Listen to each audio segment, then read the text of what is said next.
A 72-year-old Navy SEAL veteran walked into a small-town bar for a quiet drink and got kicked out because of who he was. Less than 24 hours later, the people who served beside him showed up and changed everything. Zeke Harmon didn't walk like he used to. Time and war had rearranged the bones in his knees and left a dull ache in his lower back. But he still carried himself like a man who remembered discipline. Shoulders square, chin up, eyes steady. He parked his old Ford Ranger right outside Rusty Jack's Tavern, a squat, low-roofed bar with faded lettering and an old Budweiser sign that hadn't lit up in years. It was a Tuesday, just after 4 in the afternoon. The kind of hour when the regulars sip their beer slow, the kitchen smells of grease, and the only noise is whatever game's playing on the TV. Zeke wasn't from Bardstown, but he'd been staying with his niece for a week just outside town. He didn't know the local places too well, but the tavern looked quiet. That's all he wanted. Quiet. A beer. Maybe a rerun of the Wildcats game. Nothing more. He stepped inside, pushing the door open with a firm hand. The place had 6 or 7 patrons inside, mostly older men, a few women at the bar, and a skinny guy in a trucker hat playing pool solo. The room smelled like beer, wood polish, and onion rings. There was a slow country song playing on the jukebox, and 2 ceiling fans that spun with a lazy whir. Zeke walked toward the bar and slid onto a stool. He placed his worn cap, black with the gold trident of the SEALs, gently beside him and waited. Behind the counter was Clint Radisson. Big guy. Mid-50s.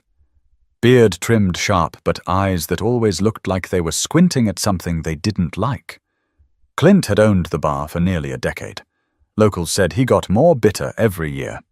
He walked over, looked Zeke up and down, long and slow, and said, "Can I help you with something?" Zeke answered simply, "Yeah, Budweiser, if you got it." But Clint didn't move. He just stared. Then he muttered under his breath, loud enough for the woman next to him to hear, "We don't serve your kind here." The room got quiet.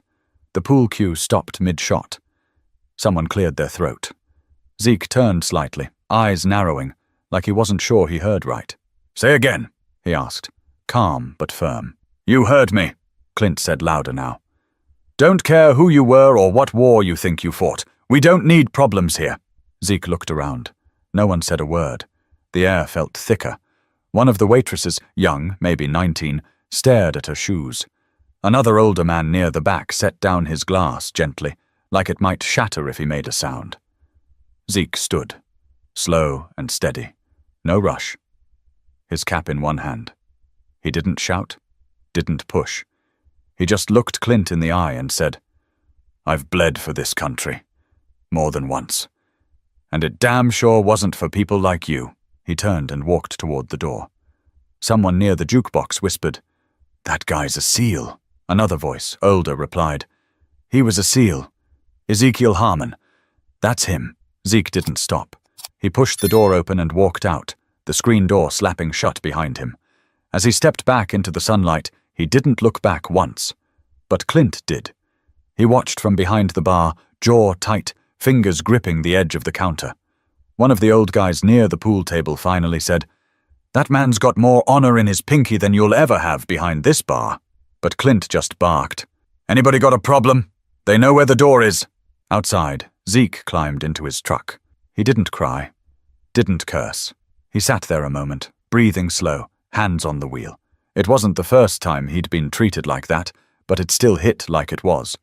But as word spread through the town over the next few hours, something started moving that Clint Radisson didn't see coming. By sunset, whispers had already reached the edge of Bardstown. Not through social media or news alerts, just old-fashioned word of mouth. A waitress called her brother. A customer told his wife. The older man near the jukebox made a call to someone he hadn't spoken to in years. And all of them mentioned the same name. Zeke Harmon. Back at the tavern, Clint Radisson kept wiping glasses and slamming them harder than needed onto the rack. He caught glances but didn't care. He'd grown up in Bardstown, knew every shortcut and last name in the county. He thought he knew who could be humiliated and who couldn't. But that night, It became clear Clint didn't know who Zeke Harmon really was. 10 miles outside of town, in a modest one-story house tucked beside a gravel road, Zeke sat on the back porch with his niece's dog curled at his feet. The beer he'd wanted earlier was now in his hand, cracked open from the six-pack his niece brought from the fridge without asking questions. Her name was Monique Carter. She was a nurse at the local clinic, and sharp as a blade. "You want to talk about it?" she asked gently, leaning against the porch rail. Zeke sipped from the bottle. "Not much to say. I heard it from 2 people already," she replied. "Said you walked into Rusty Jack's and walked right back out." "Didn't like the music," Zeke said dryly. A ghost of a smile played on his face, but it didn't last. Monique didn't press him. She knew her uncle well, knew what kind of strength lived in silence. He'd raised her after her mother, his sister, passed away. She remembered being 9 years old, watching him do push-ups in the living room during commercials. Even then, she knew he was different from the other men in their family. Inside the house, the phone rang. Not a text, a call. That old landline Zeke insisted they keep. Monique picked it up, expecting a telemarketer. But the voice on the other end was steady and low. "This Ezekiel Harmon's line?" "He's here," she said. "Who's calling?" "This is Nolan Vickers," the man replied. "Tell him it's urgent." Zeke stood before she even handed him the receiver. Something about Nolan's name always made his posture straighten. He took the phone. "Vickers." "You all right?" Nolan asked. No small talk. "Fine," Zeke replied. "Don't lie to me," Nolan said. "I heard what happened." Zeke let out a breath. "Not worth your time. You let me be the judge of that." There was a pause, the kind that carried weight. Then Nolan said, "You know what I remember about you? That time in Fallujah, when they pinned us down near the radio tower. You dragged 2 of us out under fire, came back for a third, took shrapnel to the thigh, and still covered our exit. And you didn't say a damn word about it for weeks." Zeke didn't respond. "Now some guy at a bar talks to you like you're less than a man, and you're just gonna let that sit? It ain't about pride," Zeke said quietly. "It's about not letting hate drag me into the mud." "You think walking out made you weak?" Nolan asked. "No," Zeke answered. "I think walking in made him small." Another pause. "Then let's show him how big the rest of us still are," Nolan said. Before Zeke could object, Nolan had already hung up. That night, calls went out to Arkansas, Missouri, Indiana, Tennessee. The old SEAL crew, some retired, some still working, all bonded tighter than blood, got the same message. "Zeke's been disrespected. We ride tomorrow." By midnight, the plan was in motion. Meanwhile, in Bardstown, 2 more people quit their jobs at Rusty Jack's. The 19-year-old waitress who'd stared at her shoes told her mother she didn't want to work for someone who'd throw out a Navy vet. And the dishwasher, an older guy named Lee Ransom, left his apron hanging on the back door and never came back. The next morning, Clint opened his bar early and noticed something off, too quiet. No regulars, no orders coming in. Then he saw the pickup across the street. It wasn't familiar, but the license plate told him all he needed to know. But what Clint didn't realize was that the man in that truck was just the first of many. Clint Radisson stood behind the bar, scrubbing the same spot on the counter for 10 straight minutes. The smell of fryer oil clung to the air, but no one was eating. No one was even talking. His bartender had called in sick. The cook, Marvin, never showed. And even Becky, the one waitress who'd stuck around through every drunken brawl and lewd joke, hadn't answered her phone. Across the street, the truck sat there, still, big, mud-caked, with Arkansas tire tags. Clint tried to shrug it off, tried to tell himself it was just some traveler passing through.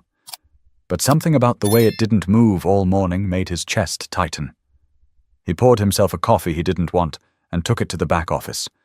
Meanwhile, 2 states away, in a quiet brick house in Paragould, Arkansas, Nolan Vickers hung up his second phone call of the morning. He rubbed his hands together, slow, then glanced at the clock. 6:43 a.m. Plenty of time. He opened a worn leather binder sitting on his kitchen table. Addresses, contacts, unit numbers. Some had stars next to their names. A few were crossed out, but the rest? Still breathing, still loyal. He picked up the phone again. Cal? Vickers? You free today? I can be. What's going on? It's Zeke. There was a long pause. Then, where and when? Nolan gave him the town. Bardstown. He didn't need to say much more. Over the next few hours, Nolan made 11 more calls. One to Frank Odom, now in Indiana, who ran a body shop and still did 200 push-ups every morning.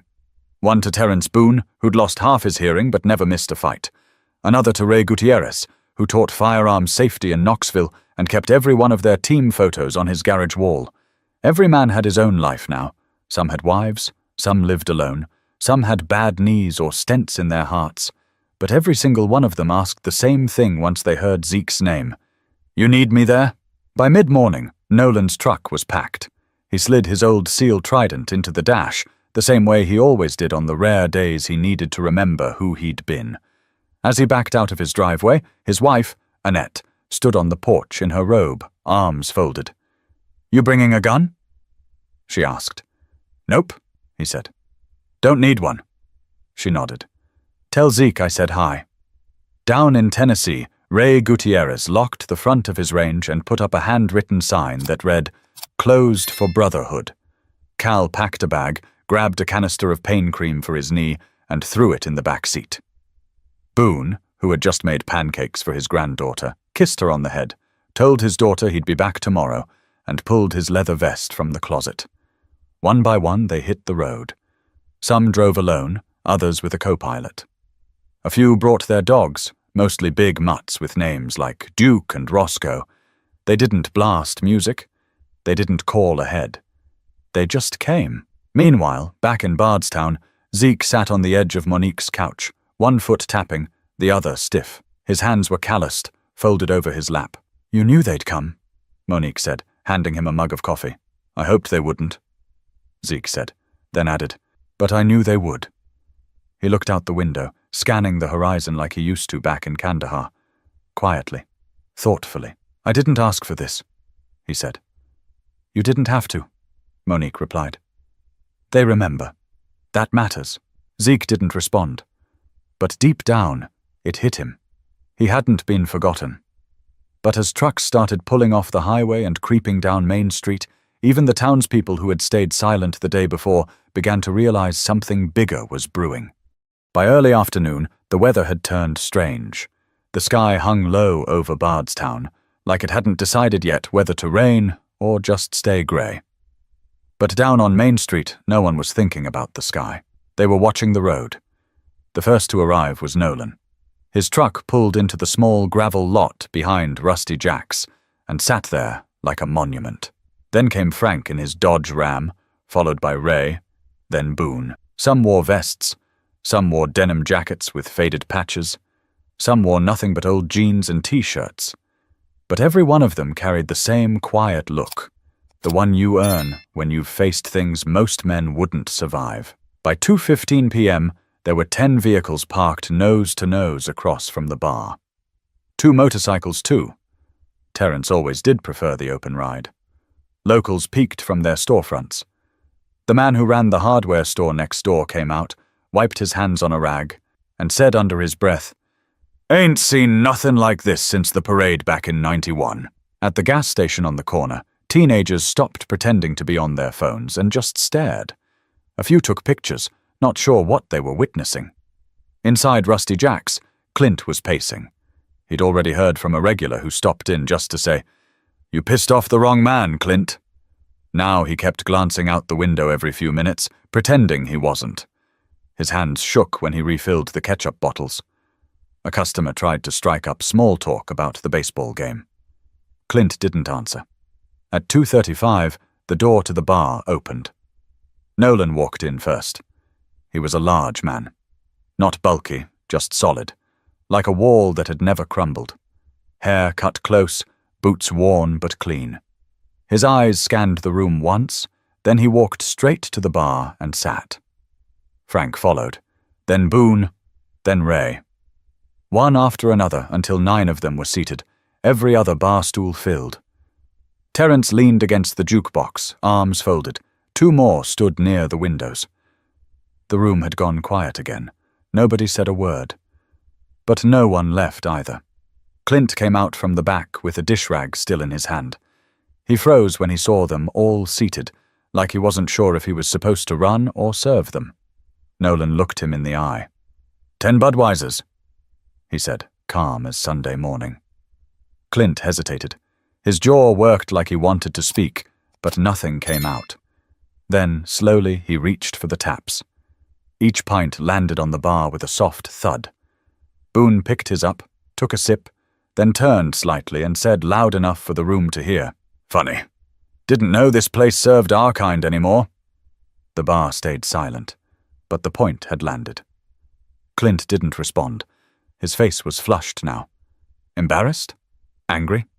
Maybe both. A man near the pool table stood, finished his drink fast, and slipped out the door without a word. One of the local women at a corner booth pulled her phone out but didn't type anything, just held it in her lap, like it might be her way out. Nolan leaned forward, elbows on the counter. "You remember who Zeke Harmon is?" he asked Clint. Clint cleared his throat, then said, "I don't want any trouble." "That's good," Nolan replied, "because we didn't come for trouble. We came to sit." Clint's eyes darted toward the door, then toward the register. Sweat beaded at his temple. Frank chuckled. "Relax, Radisson. No one's here to throw fists. You already lost the only fight that mattered." Clint stared at them. "You think this is going to scare me?" "No," said Boone. "We think it might remind you." "Remind me of what? Who built this country?" Ray said. "And who bled for your right to be a loud-mouthed fool?" Nolan raised his glass and added, "And who refuses to be pushed out of a damn bar just because somebody doesn't like what they see?" But as the door opened once more and every head turned toward the entrance, Clint realized the one man he hoped wouldn't show had just walked in.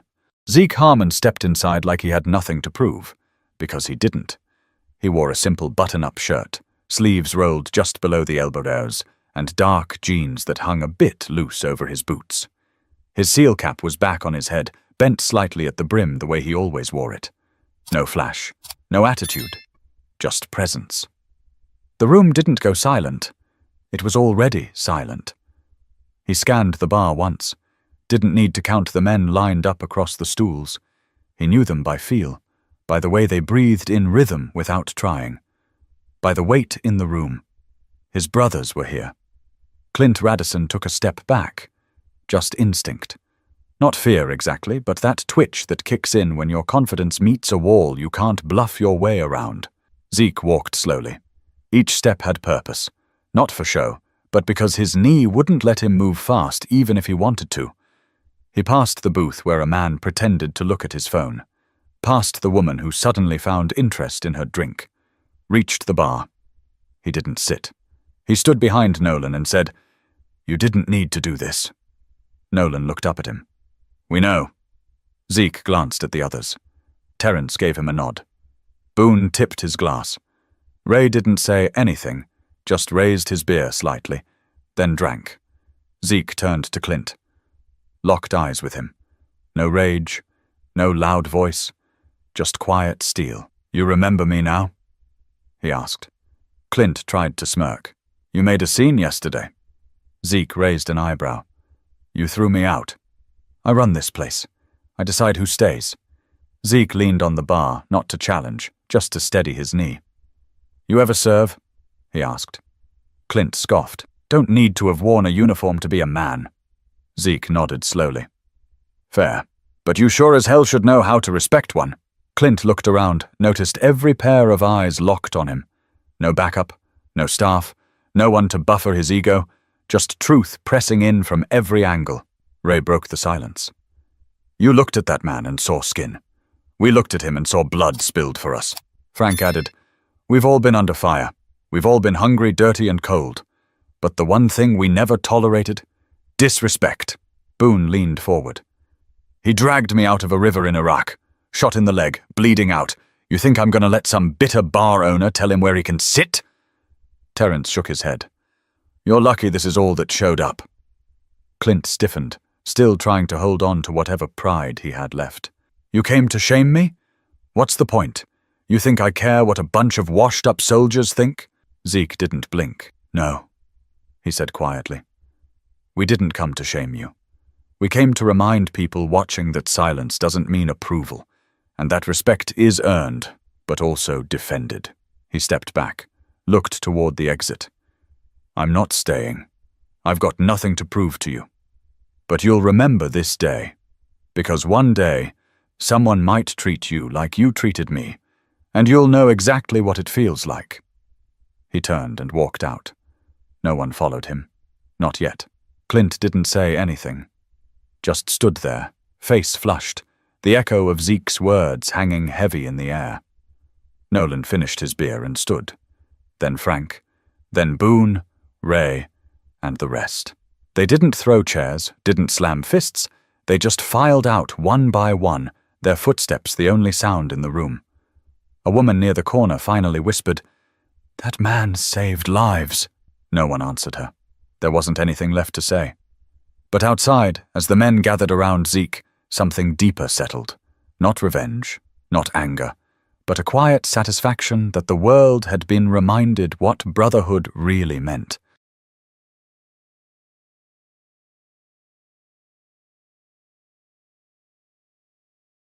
The street outside Rusty Jack's looked like a reunion from another life. Zeke stood in the middle of the group, arms crossed, while the others gathered around him, not in formation, but in instinct. No one said much, a few small smirks. A slap on the back.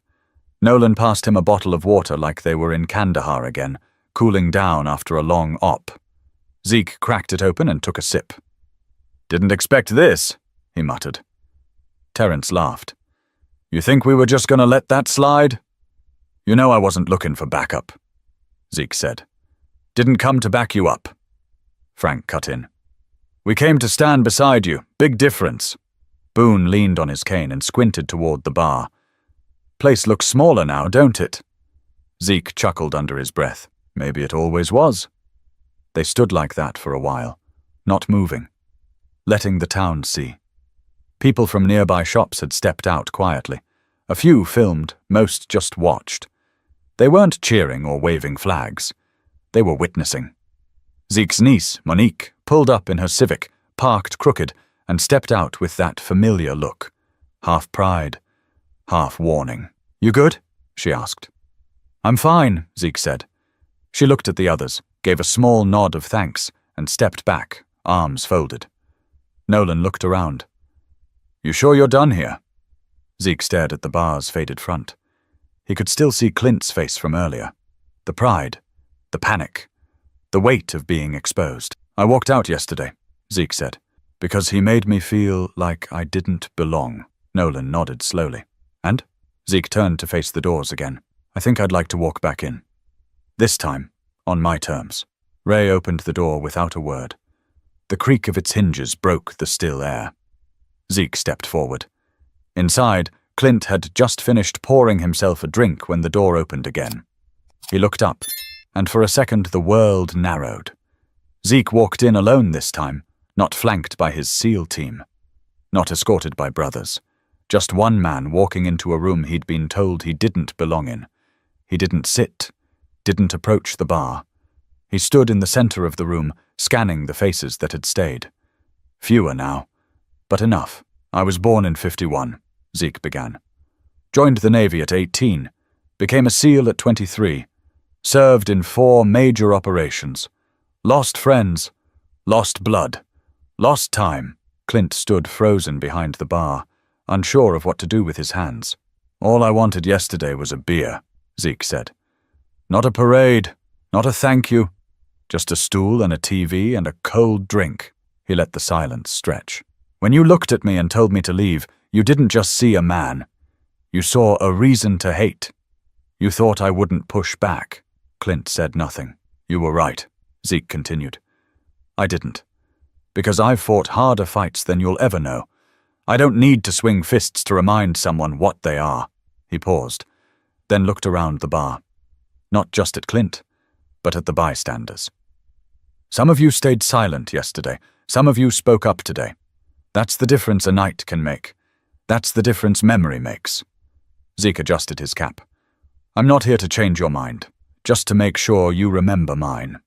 Then he turned and walked back out. Outside, the team waited. They hadn't moved. He didn't say a word as he rejoined them, just nodded once. Terence clapped him on the back. That felt right. Damn right it did, Frank said. Nolan smiled. We came for respect. You just took it back. But while the team was ready to leave Bardstown behind, the town itself wasn't done with them yet. The next morning, Bardstown didn't feel quite the same. People still went to work. The diner on Walnut Street still served black coffee in chipped mugs. But there was a weight in the air, a collective awareness that something had shifted. Not loud, not dramatic, just different. At the gas station, a man in coveralls told his co-worker, "That old seal, Zeke, he stood taller than anyone I've ever seen, and he didn't even raise his voice." Across town, a teacher used Zeke's name as an example in her history class, explaining to her students that courage doesn't always look like a battlefield. Sometimes it looks like a man walking back into a place that disrespected him, just to prove he still belongs. By noon, a new sign had gone up in the window of Rusty Jack's. It didn't come from Clint. It came from Becky, the waitress who hadn't shown up the day before but returned that morning, not to work, but to tape a handwritten note on the glass. Veterans welcome. Always. Inside, Clint sat in the darkened bar alone. He hadn't opened for lunch, couldn't face it yet, couldn't face what people now saw when they looked at him. His pride had always been the loudest man in the room, but now it was quiet. Because no matter how many drinks he poured, he knew one thing: no one would forget what happened. Meanwhile, Zeke and Monique stood on her porch again, sipping from mugs while the dog dozed in the sun at their feet. "You know they're still talking about it," Monique said. Zeke exhaled, slow. "Let him. You think Clint learned anything?" Zeke shrugged. "I don't care if he did. I care if the people who watched did." She nodded. "Fair." He looked out across the field. "I fought in wars that most people only see on the History Channel. But the kind of fight I walked into yesterday, that one never ends." Monique sat beside him. "You still thinking about leaving?" Zeke shook his head. "No, I've still got more to teach." That evening, a letter arrived. Handwritten, no return address. Inside was a single folded page that read, "Mr. Harmon, I was in the bar that day. I didn't say anything. I regret that. I want to do better. Thank you for showing me how. Just a guy who watched." Zeke read it twice, then tucked it in the inside pocket of his jacket. A few towns over, Nolan and the rest of the SEAL team were back to their routines. Some of them stayed in touch, some didn't. But that wasn't what mattered. What mattered was that when one of them needed the others, they came. Not to fight, not to threaten, just to stand beside him. To remind a town, and maybe a country, that brotherhood isn't something you hang on a wall. It's something you live, and that the weight of silence can be just as heavy as the force of words. That weekend, a small local paper ran a story on the incident. It didn't go viral. It didn't make national news. But for the people who read it, it hit hard. It ended with a quote from one of the townsfolk who'd been sitting at the pool table that first day. "That man didn't raise his voice, didn't throw a punch, but when he stood there, facing down that bar, he made all of us ask who we really are." Zeke didn't need applause. He didn't need a headline. He just needed people to remember. And they did. Life has a way of testing us in quiet moments, not just with what we do, but with what we let happen. If you were moved by this story, share it. Let someone else hear what dignity looks like. And if you haven't yet, hit subscribe. We've got more stories that matter.